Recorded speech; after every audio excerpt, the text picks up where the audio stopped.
Save किया था ना? मैं सिर्फ इसलिए गया था क्योंकि उसने मुझे कॉल किया, that's it. But listen तो. Save it for someone else. जिंदगी में सेव करना जरूरी है, मगर जब बात पैसों की हो, सिर्फ सेविंग से काम नहीं चलेगा। इक्विटी म्यूचुअल फंड्स में इन्वेस्ट कीजिए और अपने सेविंग्स को आगे बढ़ने का मौका दीजिए। Mutual fund investments are subject to market risks. Read all scheme-related documents carefully. The print में आपका स्वागत है और आज हमेशा की तरह रविवार को नहीं, हम आपसे सोमवार को मिल रहे हैं। शेखर, ऐसा क्या हो गया कि आज इस बार हम अपने दर्शकों से सोमवार को मिल रहे हैं? देखिए, लगता तो है कि सुस्ती हो गई, पर सुस्ती नहीं हुई इसके अंदर। मुझे शुक्रवार को बोलना था बेंगलोर में, बेंगलुरु में, जो इन्वेस्ट कर्नाटका समिट हो रही थी, तो उसके अंदर एक सेशन मुझे मॉडरेट करना था। वो डॉक्टर देवी शेट्टी और सुधाकर, जो कर्नाटका के स्वास्थ्य मंत्री हैं, और स्वामीनाथन, जो कि WHO की चीफ साइंटिस्ट है, उन तीनों के साथ कि पोस्ट पैंडेमिक हेल्थ केयर क्या होगी। तो वो 12 बजे था, तो थोड़ा मैं लेट लतीफ आदमी हूँ, सुबह जल्दी नहीं उठता, तो मैं पहली शाम को बेंगलोर चला गया। जब मुझे कुछ करना होता है पहली शाम को चला जाता हूँ। तो फिर उसके लिए थर्सडे को चला गया, बृहस्पतिवार को, फिर फ्राइडे वहां पे लग गया, तो इसलिए इस चक्कर में ये मिस हो गया। तो इसलिए आप सबसे मेरी क्षमा याचना। लेकिन फिर भी हमने कहा, हमने आपसे वायदा किया था, तो चलिए आपको हम रविवार को नहीं तो सोमवार को दिखा देते हैं। थोड़ा फायदा ये भी होगा कि अपडेट करके सवाल भी हो जाएंगे। कल और आज बहुत सवाल भी आए हैं, काफी सवाल आए हैं। और एक्चुअली सही बात बताओ तो पहला सवाल यही था दर्शकों का कि हम रविवार को क्यों नहीं उनके सामने आए, तो पहला सवाल आज का हो गया ये।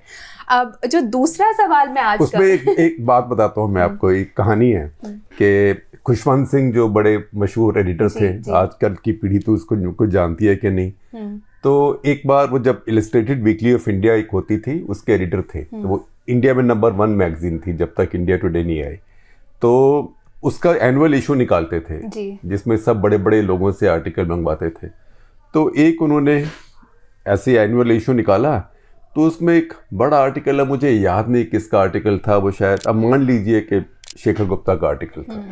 तो आर्टिकल टाइम पे नहीं आया, तो वो नहीं छपा, स्पेशल इशू आ गया। तो लोगों ने उस पर बड़ी शिकायत की कि जी आपने तो पहले अपने इशू के ऊपर वो आर्टिकल का नाम डाला था कि फलाना का भी आर्टिकल आएगा, आपने झूठ बोला, आपके इशू में उनका आर्टिकल आया नहीं, तो दगा कर दिया। तो खुशवंत सिंह ने लिखा उसके आंसर में कि मैंने उनको चिट्ठी लिखी है, उनका आर्टिकल टाइम पे नहीं आया था, डेडलाइन पे, तो मैंने उनको चिट्ठी लिखी है, deadlines are deadlines are deadlines, so we said in all our headlines, but mister Shekhar Gupta chose to have a doubt, so dear readers, his article is out. पर कम से कम अभी हम डिजिटल में हैं, तो हमारे पास ये मौका है कि आज नहीं तो कल को दिखा दे। लेकिन मैंने कहा अच्छा मौका है कि आपको ये, क्योंकि खुशवंत सिंह का हंसी मजाक बैंटर बहुत मशहूर था, तो और ये थोड़ी पब्लिशेबल प्रिंटेबल बात भी है जो मैं आपको बता सकता हूँ यहाँ पे। कई बातें तो उनकी प्रिंटेबल नहीं होती थी। चलिए, डेडलाइन मिस हो गई, लेकिन सवाल आपके हम फिर भी लेंगे। अब दूसरा, पहला सवाल नहीं, पहला हो गया। दूसरा सवाल शेखर जो आज का है, आदित्य दिवसकर का है, जो कि हमारे मेंबर हैं। इस बार भी हमें कई मेंबर्स के सवाल आए हैं। वो पूछ रहे हैं कि क्या आप ब्राज़ील में लूला की जीत को एक संकेत की तरह देखते हैं कि सेंटर लेफ्ट राजनीति के पास अभी भी राइट विंग पॉपुलिज्म का सामना करने की क्षमता है, इसको देखते हुए कि बोल्सोनारो और यहाँ तक कि ट्रंप को अपने अपने चुनावों में तब भी समर्थन मिला है जबकि ये दोनों ही लूजिंग कॉज थे। क्या आप राइट विंग पॉपुलिज्म को दुनिया में एक डोमिनेंट राजनीतिक शक्ति बनते हुए देखते हैं? थोड़ा लंबा सवाल है। पूछ रहे कि इमरान खान की निरंतर लोकप्रियता और स्वीडन में राइट विंग कोएलिशन की जीत भी राइट विंग पॉपुलिस्ट की अपील की ओर इशारा करती है। प्लीज लूला की जीत और ब्राजील के राष्ट्रपति के रूप में बोल्सोनारो के टेन्योर पर एक CTC भी करें। देखिए, पहली बात तो ये कि हम वो CTC ब्राज़ील के ऊपर 2-3 कर चुके हैं और काफ़ी वो लोकप्रिय भी होते हैं। मुझे पहले उम्मीद नहीं थी कि लोग, लेकिन ये साफ नज़र आ रहा है, जैसे आपके सवाल में भी आ रहा है, कि जो हमारे भारतीय लोग जो हैं वो बहुत ज़्यादा दुनिया में इंटरेस्टेड हैं, और हमारे दिलो दिमाग से हम ग्लोबलाइज्ड हैं। और ये जो हमारा आमतौर पर जो मीडिया है, सबको नहीं कहता, पर आमतौर पर जो मीडिया है वो फॉरेन न्यूज़ जो है उसे बिल्कुल ये खोडे में लगा के रखता है। जैसे कि अब हमारे बड़े बड़े अखबार भी देख लें, फॉरेन पेज बाद में कहीं होता है, टुच छोटी छोटी स्टोरीज होती हैं, जैसे उससे कोई फर्क ही नहीं पड़ता। ये दुनिया सब आपस में जुड़ी हुई है और सबके तार जुड़े हुए हैं और सबके वही करंट इधर से उधर जा रहे हैं, और कहीं एक जगह शॉर्ट सर्किट होता है तो सब जगह बत्ती जाती है। तो ये मैं थोड़ा और आपको तफसील से बताता हूँ, लेकिन उसके पहले मैं कह दूँ आप हमारे मेंबर हैं आदित्य जी, उसके लिए आपका बहुत बहुत धन्यवाद, क्योंकि आप हमारे मेंबर सब्सक्राइबर्स आप सबके ही सहारे द प्रिंट चलता है। और ये थोड़ा समझाने के लिए, क्लैरिफाई करने के लिए, दो चीज़ें अलग हैं, जो यूट्यूब चैनल की मेंबरशिप और जो हमारी वेबसाइट का सब्सक्रिप्शन। तो यूट्यूब चैनल की मेंबरशिप के अपने बेनिफिट्स हैं, जैसे कि आपके प्रश्न हम पहले लेते हैं, या आप हमें कुछ लिखते हैं तो उनका हम जवाब देते हैं, कई बार मैं देता हूँ या हेडलाइंस के पीछे में अपूर्वा देती हैं हम दोनों के बिहाफ पे। और भी कई बेनिफिट्स आपकी तरफ आने वाले हैं। और दूसरा जो सब्सक्रिप्शन है वेबसाइट का, वो थोड़ा महंगा है, ये सिर्फ 159 रुपये, वो थोड़ा महंगा है 500 रुपये में, लेकिन उसमें और भी बेनिफिट्स हैं। अब हम कोशिश ये कर रहे हैं, आप में से काफ़ी लोगों की शिकायत ये रहती है कि हम यहाँ तो मेंबर बन गए लेकिन हमें कुछ सब्सक्रिप्शन के बेनिफिट तो मिले। तो सब्सक्रिप्शन के बेनिफिट के लिए हम आपसे ये सबसे बार इसीलिए ये रिक्वेस्ट करते हैं कि हमें एक लाइन का ईमेल भेज दीजिए। वो ईमेल एड्रेस हमारी स्क्रीन पर भी आएगा, उसका नाम है, वो ईमेल एड्रेस है members@theprint.in। जब आप हमें ईमेल पे भेजेंगे अपना नाम वहाँ पे लिख के, तो उसके बाद काफ़ी सब्सक्राइबर बेनिफिट्स भी हम आपको भेजने शुरू कर देंगे, लेकिन हमको वो आपका एड्रेस या ईमेल ज़रूरी चाहिए, उसके बिना हम नहीं भेज सकते, क्योंकि यूट्यूब से हम ऑटोमेटिकली उसको नहीं उठा सकते हैं। क्योंकि वो कहने के बाद मैं आपको बाकी बात बताता हूँ। देखिए, ये दुनिया जो है, इसमें हर तरह की मूवमेंट एक साथ होती है, दुनिया एक तरफ कहीं नहीं चलती है। अभी आप देखें कि काफ़ी लोग खुश हो रहे थे पीछे, अभी तो सेलिब्रेशन ही हो रहे थे कि देखो जी एक लेफ्ट का आदमी वापस आ गया और ब्राज़ील के अंदर बोल्सोनारो को हरा दिया और दुनिया में स्ट्रॉन्गमैन ख़त्म हो रहे हैं। तो स्ट्रॉन्गमैन सरकारें थी, में डोनाल्ड ट्रंप था ख़त्म, बोरिस जॉनसन था ख़त्म, नेतन्याहू था ख़त्म, और ये मैटर ऑफ टाइम है कि फिर ये मोदी भी और अर्डोआन भी, ये सब भी ख़त्म हो जाएंगे। लेकिन उसी के बीच में अभी तक तो ये नारेबाजी चल रही थी कि दुनिया में क्रांति होने वाली है, वामपंथी क्रांति। उसी के अंदर नेतन्याहू वापस आ गए। तो दुनिया में सब चीज़ें, सब फोर्सेस साइमल्टेनियसली चलती हैं, कुछ इधर जाता है, कुछ उधर जाता है। अब देखते हैं अमेरिका में जो मिड टर्म्स हो रहे हैं उनके कांग्रेस हिल के लिए। अब मिड टर्म्स में क्या होता है, अगर मिड टर्म्स में जैसे कि अभी लग रहा है रिपब्लिकन ज़्यादा आ गए, तो फिर बाइडेन की जितनी अमेंडमेंट्स है सब अड़ जाएंगी। अभी आप देखिए, क्योंकि वहाँ का सिस्टम हमारी तरह नहीं है कि दादागिरी प्रधानमंत्री की या राष्ट्रपति जो भी चीफ एग्जीक्यूटिव है उसकी होती है, ऐसे नहीं होता है। वहाँ पे हर चीज़ को उनके पार्लियामेंट से पास होना पड़ता है। और देखिए कि कितना पेचीदा सिस्टम है कि अब 2 साल तो हो चुके हैं जो बाइडेन को, लेकिन अभी भी भारत में उनका राजदूत नहीं आ सका है जी। क्योंकि जिसको उन्होंने राजदूत बनाया, गारसेटी जी को, वो अच्छे भले आदमी है, लेकिन उनके खिलाफ एक रिपब्लिकन पार्टी के आदमी ने ऑब्जेक्शन डाल दिया है। अब कई लोग कहते हैं अरे देखो ये इंडिया अमेरिका के कितनी, लोग कहते हैं कि स्ट्रेटेजिक एलाई है, पर ये सब बकवास है अगर उनका यहाँ एम्बेसडर ही नहीं है। पर सच बात यह है कि उनका एम्बेसडर, बाइडेन का एम्बेसडर 38 देशों में नहीं जा पाया है अभी, क्योंकि हिल पे रोका हुआ है उनको, कैपिटल हिल पे। उनमें सऊदी अरेबिया भी है। तो ये ठीक है, दिल बहलाने को गालिब ये ख्याल अच्छा है, बोले देखा मोदी जी आप कहते हो अमेरिका हमारा एलाई है, लेकिन अमेरिका ने आपके यहाँ राजदूत भी नहीं भेजा। अरे भैया, वो मोदी जी का जो सपोजिटली फ्रेंड दोस्त है बाइडेन, जिसको हर किसको फ्रेंड ही कहते हैं, वो उसमें ये पावर नहीं है उसके पास अमेरिकन सिस्टम में कि वो जहाँ मर्जी जिसको राजदूत बना के भेज दे, उसको अपनी हिल से पास कराना पड़ता है। तो ये लेफ्ट राइट दुनिया भर में चलता रहता है। और यही अभी लेफ्ट राइट अभी हुआ है कि एक तरफ तो लुला है और एक तरफ नेतन्याहू वापस आ गए। तो ये तो 1-1 हो गया। अब उसके बाद एक्स्ट्रा टाइम में जाता रहे गेम, पर ये ऐसे ही चलता रहेगा, कहीं ये आएगा कहीं वो आएगा। और जो दूसरी बात है, जो ग्लोबल लेफ्ट है, दुनिया भर में जो लेफ्ट है, लेफ्ट इंटेलेक्चुअल से मूवमेंट है, उनको लैटिन अमेरिका, साउथ अमेरिका में बहुत दिलचस्पी रहती है।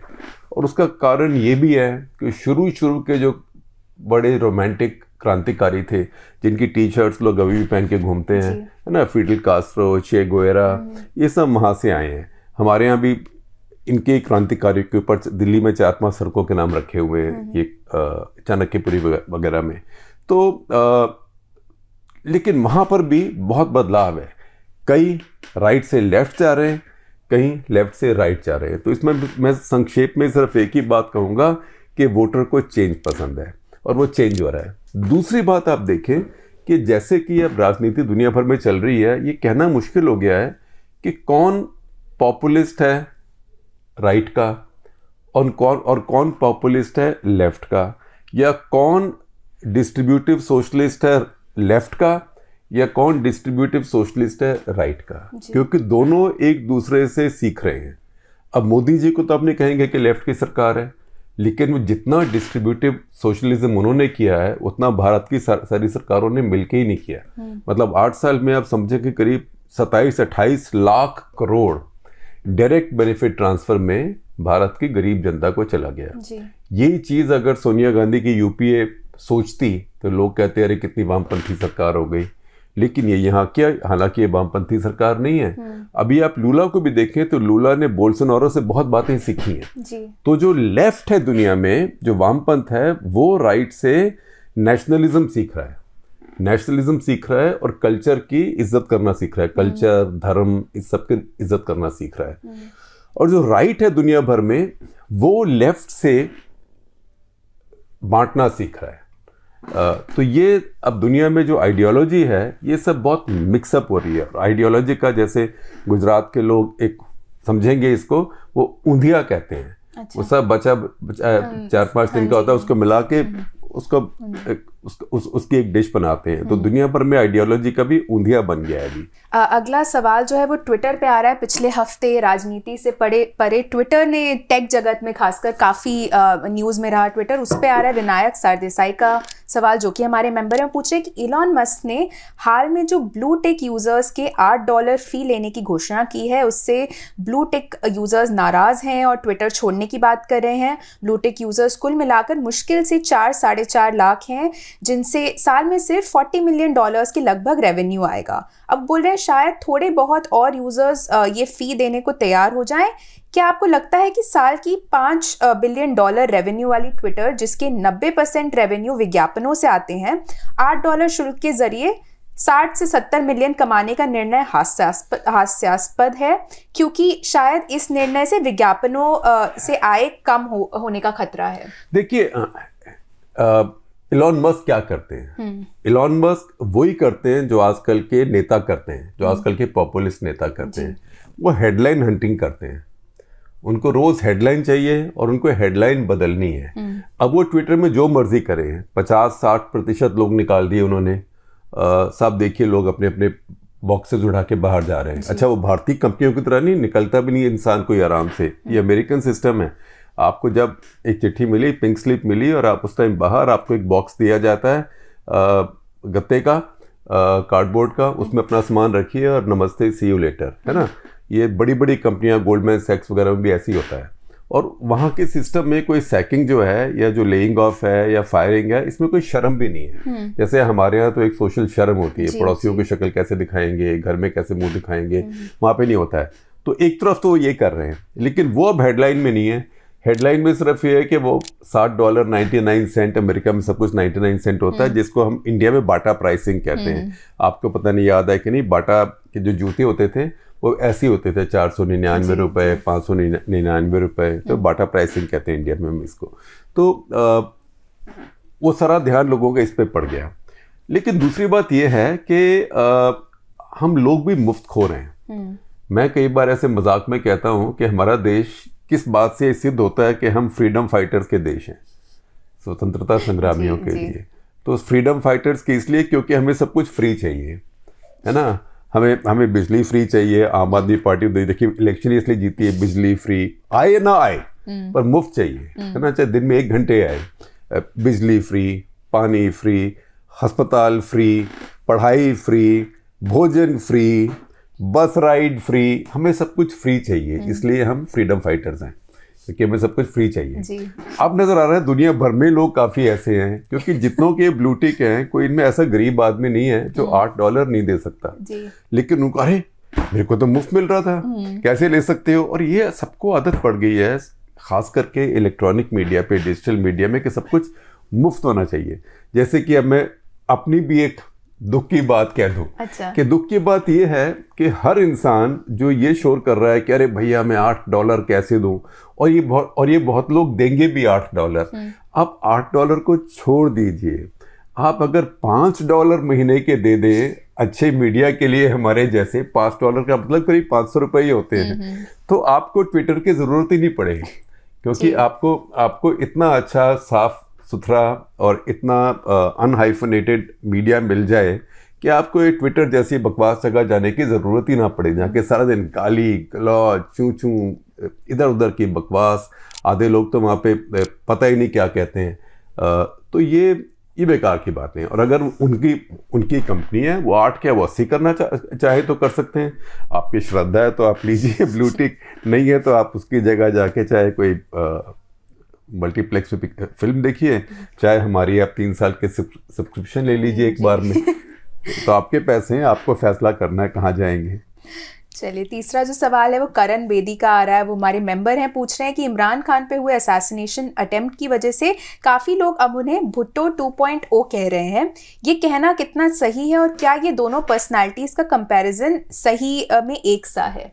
ये बिल्कुल, भुट्टो और इमरान खान बिल्कुल अलग तरह के लोग हैं, बिल्कुल अलग तरह के लोग हैं। क्योंकि जो भुट्टो था वो बहुत शातिर इंसान था, उसमें इंटेलेक्ट भी थी। अब वो ठीक है, भारत का दोस्त नहीं था, हम भी उसके दोस्त नहीं थे, भारत भी, लेकिन वो बहुत शातिर था, पढ़ा लिखा था। इमरान खान बहुत इस समय लोकप्रिय हैं, बहुत ज़बरदस्त पॉपुलिस्ट हैं, लेकिन उनकी कोई इंटेलेक्ट या अंडरस्टैंडिंग नहीं है। अब मैंने एक कॉलम लिखा था पिछले हफ्ते, जो नेशनल इंटरेस्ट, उसका मैं लिंक आपसे शेयर करूंगा, आप कर दीजिएगा पूर्वा जी।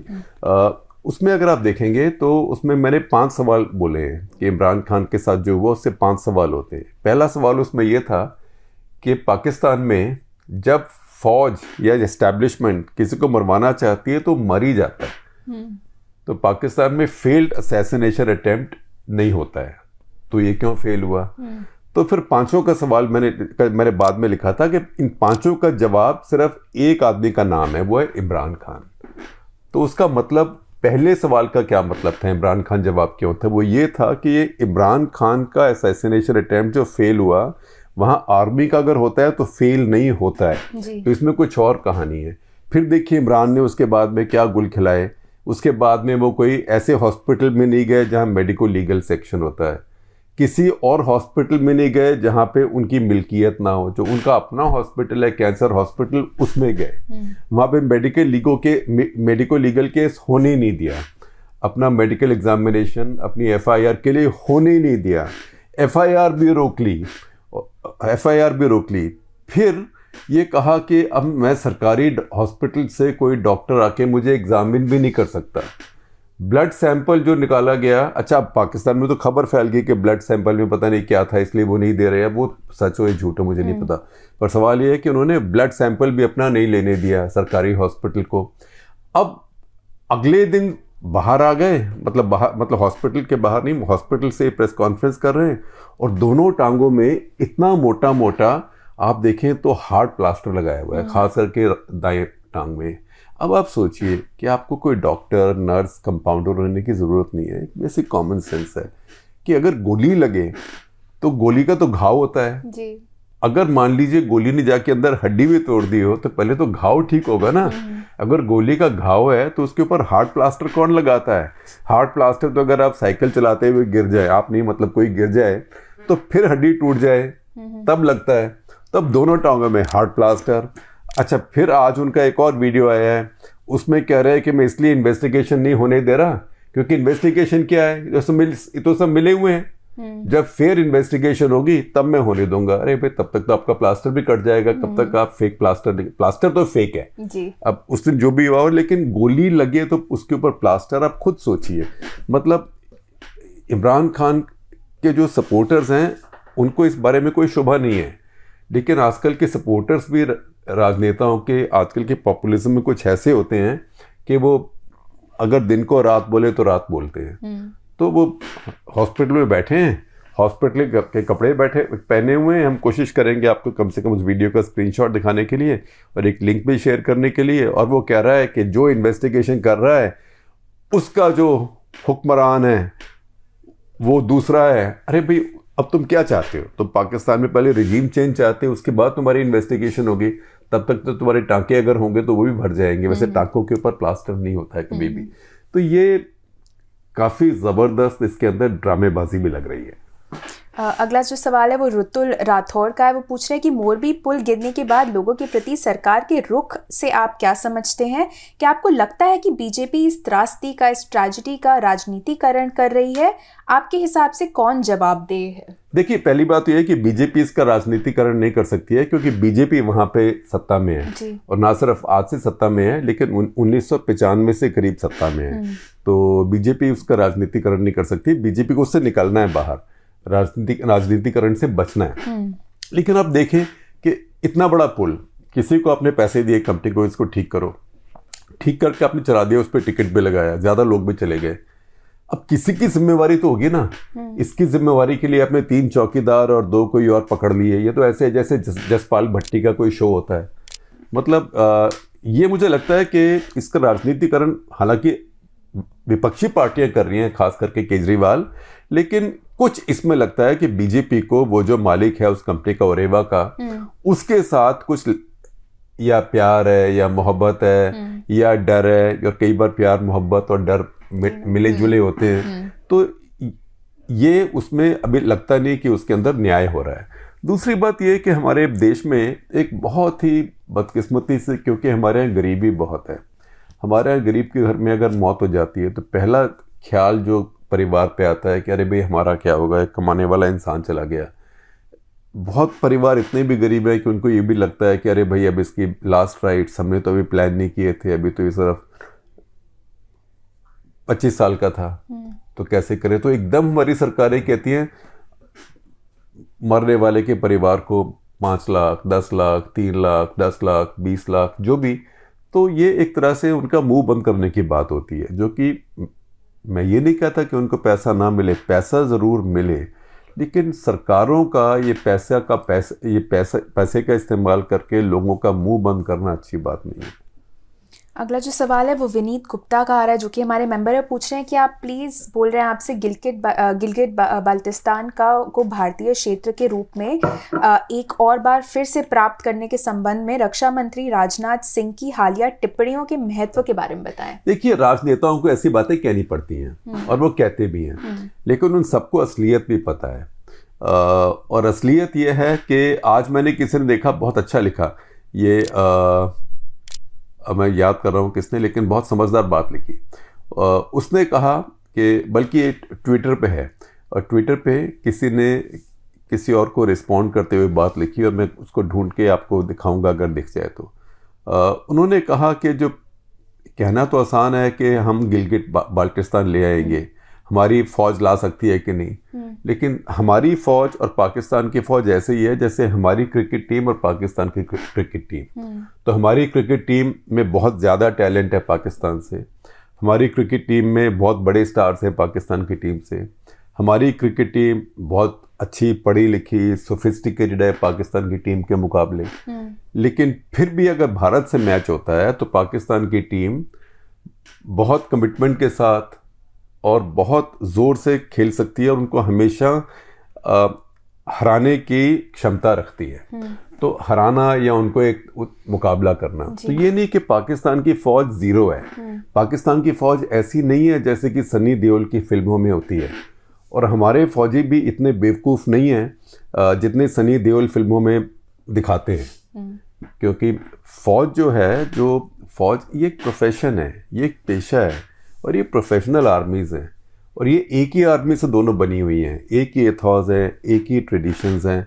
अब आपको मैं एक बात बताता हूँ कि सन 65 में और सन 71 दोनों में लड़ाई हुई।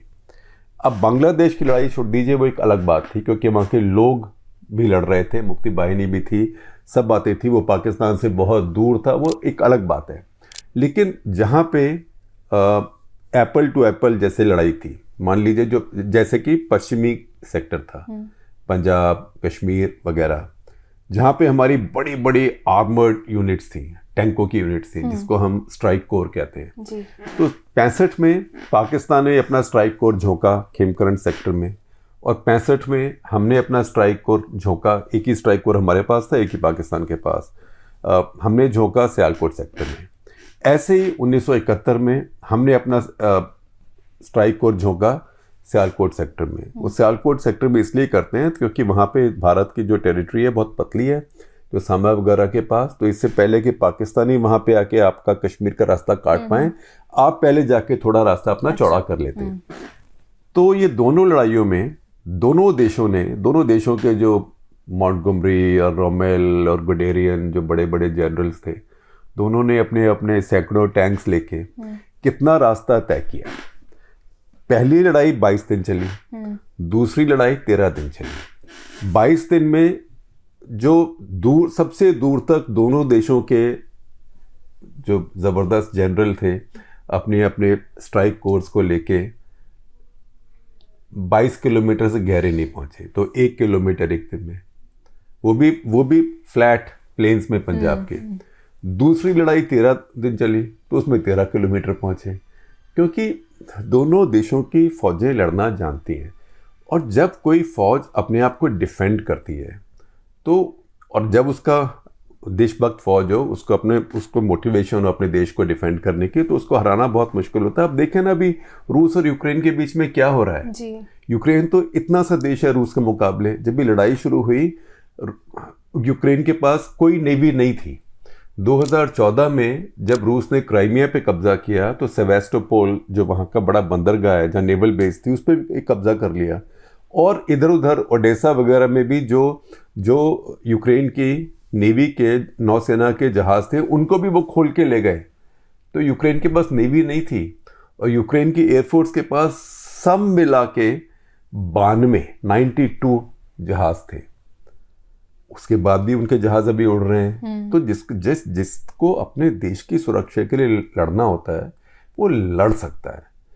तो इसमें ये सोचना कि हम वहाँ जाएंगे और सनी देओल ऊपर से जाएंगे, फिर सनी देओल सीटी बजाएंगे, फिर सनी देओल अपनी कमीज़ ऊपर करेंगे, यहाँ पे बोलेंगे जिसने अपनी माँ का दूध पिया है आ जाओ, और पाकिस्तानी सब दुम दबा के भाग जाएंगे। भारत की फ़ौज भी बहुत अक्लमंद है, लेकिन नेताओं को ये बात बोलनी होती है, तो उससे ज़्यादा मैं नहीं कहना चाहूँगा। चलिए शेखर, आज का आखिरी सवाल जो है वो क्रिकेट पे लूँगी। हमेशा की तरह आदित्य जो कि हमारे मेंबर हैं, वो पूछ रहे हैं कि इस T20 विश्व कप ने मिनोज और कम मजबूत क्रिकेटिंग देशों को अच्छा प्रदर्शन करते हुए देखा है, जैसे कि आयरलैंड, जिम्बाब्वे, नामीबिया के केस में हमने देखा। क्या आपको लगता है कि इसका कारण दुनिया भर में लीग क्रिकेट की लोकप्रियता है, जो हर देश के प्लेयर्स को स्थापित खिलाड़ियों के साथ खेलने और अपना गेम सुधारने और मजबूत करने का मौका देती है? आपकी बात बिल्कुल ठीक है। अब एकदम आपको तो क्रिकेट का पंडित होना चाहिए। और उसमें दूसरी बात मैं एक और उसमें ऐड कर दूं, वो ये है कि जो T20 का फॉर्मेट है, वो ऐसा फॉर्मेट है कि कमज़ोर टीम को सबसे अच्छा चांस देता है, क्योंकि इसके अंदर एक आदमी चल जाए, आपका आदमी या लड़की कोई भी चल जाए, मतलब मैन का वेमेन का हो, एक ही चल जाए, 1.5 चल जाए, वो काफ़ी होता है जी। क्योंकि किसी ने अगर 4 ओवर 5 ओवर खेल लिए, जैसे कि कल सूर्य कुमार यादव हैं, 23 बॉल में 50 कर दिए, 23 बॉल में मेरे ख्याल उनके 54 हो गए थे या 55 हो गए थे। तो जब ऐसे रन बनते हैं तो एकदम मैच का संतुलन बदल जाता है। और इसी में अगर बारिश आ गई, डकवर्थ लुइस हो गया, तो डकवर्थ लुइस में फिर सिर्फ 4 ओवर बचे। ऐसे ही 1-2 टीमें इसमें हारी भी हैं। लेकिन आप देखें कि इसके पहले इसकी जो क्वालिफिकेशन भी जब हुई, क्योंकि 8 टीमें अपने आप आती हैं, 4 टीमों को क्वालिफाई करके आना पड़ता है। उसके अंदर स्कॉटलैंड और आयरलैंड दोनों ने वेस्ट इंडीज़ को हरा दिया, तो वेस्ट इंडीज़ इस बार आ ही नहीं पाया। तो ये दोनों बातें ठीक हैं, लेकिन आप जो कह रहे हैं दुनिया भर में जो लीग शुरू हुई हैं, ये बहुत बड़ी बात है। और दूसरा देखें कि ये एक तरीके से जो इमिग्रेशन है, कहीं से भी टैलेंट आके जहाँ खेलता है, उसकी भी एक जीत है। जिम्बाब्वे का जो स्टार प्लेयर कौन है, वो तो रजा है।